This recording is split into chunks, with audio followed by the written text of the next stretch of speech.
Hello Marys! What's up nerds? It's me again Ronan and welcome back to my channel!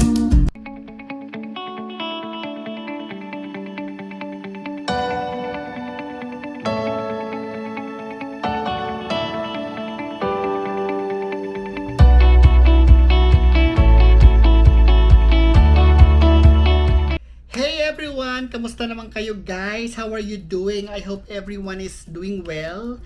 Sana peaceful naman ang lahat, no? Wala namang anxiety, wala namang mga negativity na nakikreep in sa isip natin at panatag naman ang loob at nakakahinga naman ng malalim at maayos. No, importante yon guys kasi si anxiety, andyan lang, nakikreep in lang siya anywhere within the day or kahit saan makakakuha ka ng trigger. Kung hindi handa yung isip mo at yung katawan mo, mapipick up yung trigger, matatalo ka. Tapos minsan papasok na lang siya bigla, nako-caught off guard ka, tapos hindi mo na nakokontrol, andyan na pala siya. Diba? Okay, so for this video guys, let's talk about overthinking. So when you say overthinking, so ito yung mga taong kagaya ko, na kagaya natin na mga mga warrior. Yung worry ng worry kahit wala pa namang dapat ika-worry, wino-worry na. Wino-worry yung future, wino-worry yung past, kahit tapos na, wino-worry mo pa rin. Okay? Wino-worry yung present, kahit alam mo yon yung parang meron lang sinabi tapos biglang na-retain sa isip mo, hindi siya mawala, tapos wino-worry mo na siya, hindi mo nakokontrol. 'Di ba? Guilty ako yan guys. Kahit ngayon, guilty pa rin ako, nangyayari sa akin yan. Minsan, actually guys, minsan hinahayaan ko lang, no.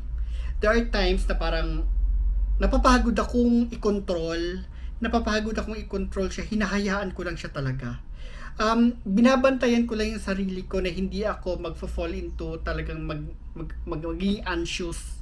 Yung parang nagiging anxious na ako dahil because of the worry. There are times parang yung worry andito lang siya, parang mababaw lang siya na worry. Alam mo namang harmless.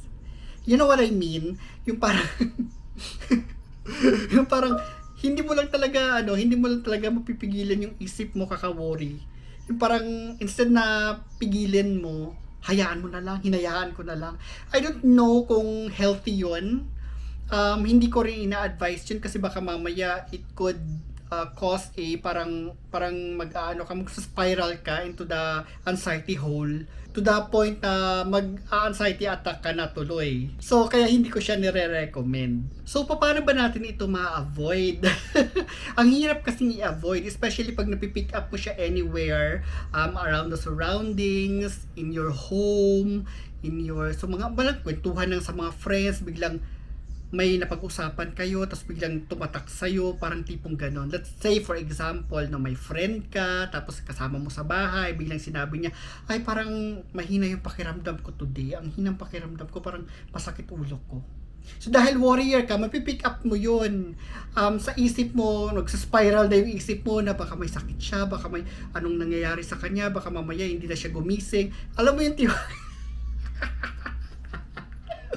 ganito yung tendency sa atin ng mga overthinker kasi talagang lahat ng aspect, kaya lang ang problema lang kasi nandun tayo pumofocus kaagad doon sa mga parang catastrophic kaagad na pangyayari. Yung tipong ganon, yung parang hindi mo malang naisip na baka mamaya pagod lang pala si friend or baka mamaya is kailangan lang niyang matulog, yung tipong ganyan. Pero yung sa isip mo, ay baka may sakit siya, baka mamaya anong mangyari sa kanya, baka mamaya pag humiga siya, hindi na siya magising. Yung mga ganong klase bang iniisip na minsan hindi mo namamalayan na nangyayari na pala sa isip mo. Parang hindi mo nakokontrol. Alam mo yung tipong ganon? I don't know kung na-experience nyo yun guys. That's why, importante sa akin talaga na in everyday, binabalahan ko na kaagad yung isip ko ng mga positive thoughts. Nung yung affirmation, yung pagising mo pa lang, talagang start your day with a grateful heart. Thank you for today. I feel good, I feel great, my heart is okay, my mind is okay, nagising ako ng maayos. Thank you. So parang yun pa lang, grateful na yung puso mo, yung isip mo, parang positive na siya kaagad. And then every hours of the day, parang iniisip mo kung ano yung maganda mong nagawa, kung ano ba yung parang lalabas ka, ay ang ganda. Just parang parang ang ginagawa ko today is parang ina-acknowledge ko yung kahit nagmumukha kang tanga, okay lang yun kasi ikaw lang naman yung tumutulong sa sarili mo tsaka sa sariling struggle mo yun, hindi mo kailangan i-explain yun sa mga tao, di ba? So, ang ginagawa ko every time na paggising ko yun, I say my thanks. I'm grateful for today. Nagising ako, thank you Lord and all that stuff. And then thank you for my work and thank you. Maayos yung pakiramdam ko, maayos yung bahay namin, maayos. Yung tipong ganyan. Nakafocus ako sa ganyan. Paglabas ko ng kwarto, I'm okay yung lahat, maayos, healthy, ganyan. Paglabas ko paglabas ko sa bahay naman sa likod, thank you for the air, ganyan. I can breathe freely, maayos yung pakiramdam ko. And pag ganyan ako ng ganyan, it makes me feel good. Parang later on, realize ko na parang, I feel calm, I feel okay. And then yun, thank you for this capability na nakakabili ako ng mga ganito. I have a power to purchase this stuff. I have parang, alam mo yung ganyan, this opportunity, ganyan. Na, fino-focus ko yung mind ko doon sa mga positive na ganyan. Kasi hindi ko minsan within the day may nasasagap ako sa environment, kahit sa work, medyo maraming trabaho, which is part lang naman talaga yun, nangyayari naman talaga yun. Tapos biglang, kahit okay ka naman, I'm okay, I'm grateful for this, pero yung katawan mo, yung isip mo, iba yung sinasabi niya, nandun siya sa negative side, so parang binabattle mo naman yun, but you have so much positivity that day, nakakaya, parang nakakreate ka ng wall of positivity in your mind, in your being, whatever. Hindi siya nakaka-penetrate. Kasi pag naka-penetrate siya, doon ka nagsa-spiral parang ganun. So every morning nag-exercise, stretching, which is importante yun, especially for me na I'm already in my 40s. Stretching is essential. I don't know guys, I'm not sure sa inyo. Ako, I don't consider myself athletic, so stretching for me is really really important. Going back to the topic, so yun yung normally na ginagawa ko within the day. Pina-practice ko siya kasi parang pag naging habit mo na kasi siya, hindi na siya yung tipong parang iniisip mo pa na, gagawin ko na naman to. Parang yung tipong ganun, pag naging habit mo na kasi siya, parang okay na siya, part na siya ng daily routine mo. Another thing, pangalawa is, I think I've already talked about this before, which nag-work pa din naman talaga siya na do something productive or do something na parang positive na activity. Right now, ini-enjoy ko yung time ko with my mom kasi nga madalang lang ako umuwi, but right now I'm here and I'm staying here until April. So, ini-enjoy ko yung time na yon. So, si mami kasi makwento. So, every time na nagkikwento siya, binababa ko yung cellphone, binababa ko yung Kindle, reading device ko, binababa ko lahat, pinupost ko yung TV and I just listen. Kasi ini-enjoy ko yung conversation namin, ini-enjoy ko yung mga chika niya, yung mga chismis niya, yung kung ano man yung kinikwento niya sa akin. May pagkamamasboy ako. So, yun. Ini-enjoy ko yun. Ini-enjoy ko yung company ni Mami. Kasi nga, bihira lang akong pumunta dito. Tsaka, ngayon, I'm here na talagang nung nag-birthday ako, nung January, yun yung pinaka-gift ko sa sarili ko na mag-birthday ako, nakasama ko si Mami. Kasi it's been a long time na nakapag-birthday ako na hindi ko siya kasama. So, it's an opportunity for me, it's a blessing na nangyari ito, na nakauwi ako. Dahil sa birthday na to, talagang kasama ko siya, kami lang dalawa. So, in-enjoy ko yun ng sobra. Ninamnam ko ng bonggang-bongga. So, yun, for me, I consider that as a positive, parang activities. Pangatlo, try to let go of the past. Isipin mo na parang hindi mo control, maraming bagay na hindi mo control. So, yung mga hindi mo control, i-let go mo yun. I know it's easier said than done, no? Kasi ako, nahihirapan din ako sa ganun.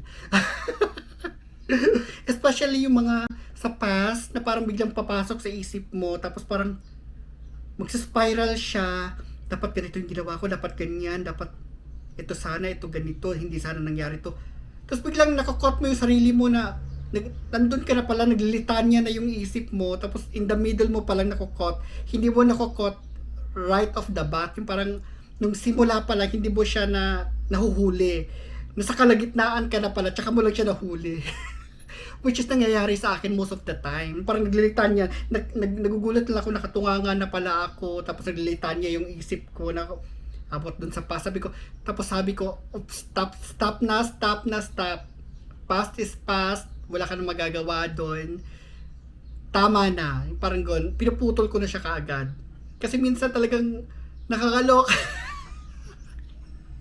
Which is nangyayari siya. I know some of you nangyayari din to.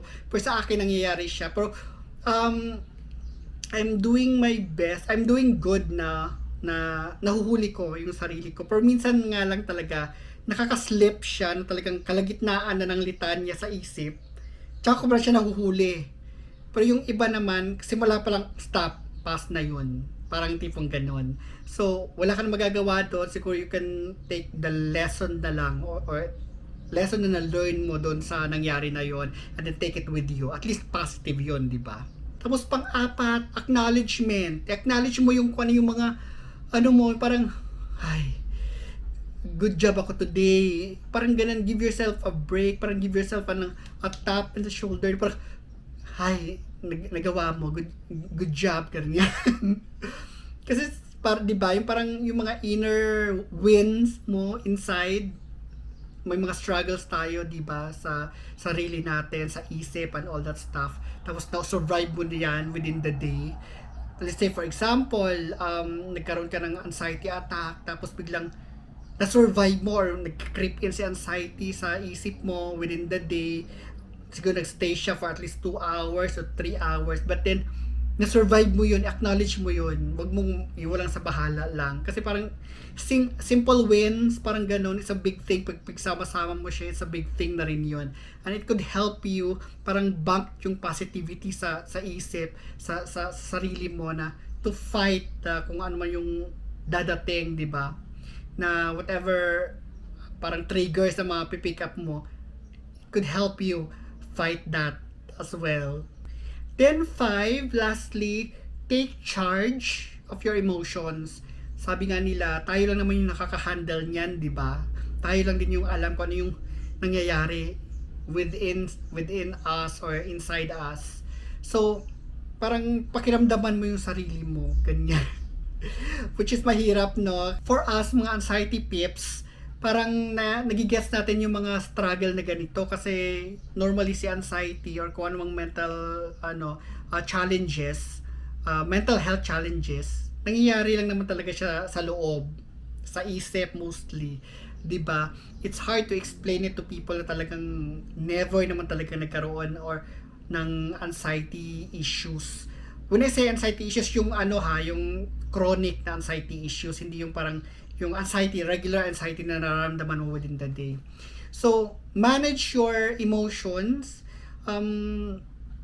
Ikaw lang naman yung nakakaalam niyan. Just check yourself from time to time. Okay pa ba ako? Okay ba yung nararamdaman ko today? Ganyan. I know, minsan, especially sa mga boys, sa mga guys, sabihin lang, OA naman ito. Para akong tanga. Parang ganyan. Normal lang talaga yun. Ganyan talaga. Ganyan talaga siya kasi si anxiety, it's a mental health issues. So, yung struggle is inside your head. Tapos, of course, naapektuhan yung katawan kasi nagre-react yung katawan natin. So, yun. And then, if makatulong na makipag-usap, which is really helpful as well, kung kaya mong i-share with people around you na ka-close mo na, then go ahead. Kung malaking tulong yun sa'yo, go ahead. I-share mo, ikwento mo, tapos para at least man lang alam ng, especially pag family, di ba, sa family mo. So yun guys, hopefully kahit papano nakatulong. Try to help yourself pag nakakot mo na parang nag-overthink ka na, alam mong nag-overthink ka na, stop yourself, ganyan. I-stop mo na yung sarili mo. Kayang-kaya natin yan. O, diba? I hope na okay lang kayo, ha? Thank you sa mga nag-subscribe. Thank you sa mga nanonood. Thank you sa mga bago nating subscriber. Welcome. And, sa susunod na lang ulit. please subscribe to the channel and like nyo yung mga ano ko, yung Facebook ko. May fan page ako doon. Anxiety Pinoy or Ronan Tristan, Anxiety Pinoy yun. Search nyo sa Facebook. Yun. Thank you. And yeah, as I've always said, please choose life. Please choose happiness. And please start your day with a smile. Hanggang dito na lang muna ako. Bye for now. Bye.